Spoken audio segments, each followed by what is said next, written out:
This video will show you how to replace a faulty log set assembly. For this replacement, you will need the following tools: Phillips head screwdriver, wire cutters, and zip ties.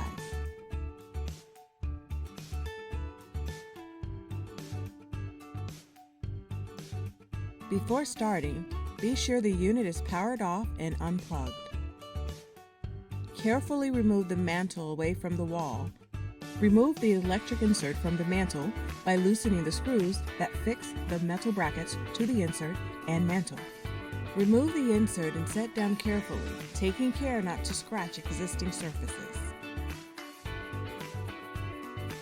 Using a Phillips head screwdriver, remove the front glass by taking out 2 screws on either side of the insert. Turn the insert around and remove the front glass. Set the insert on its back and remove 4 screws that hold the log set to the insert. Set the unit right side up and carefully pull out the log set assembly.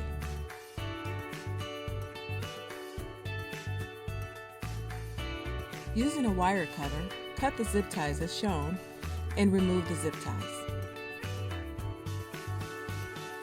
Carefully unplug the 2 connectors from the circuit board as shown and remove the log set assembly. Plug the connectors on the new log set assembly into the circuit board as shown. Use zip ties to secure the wire onto the unit as shown. Trim off any excess. Place the log set back into the insert. Turn the insert over and reinstall the 4 screws as shown.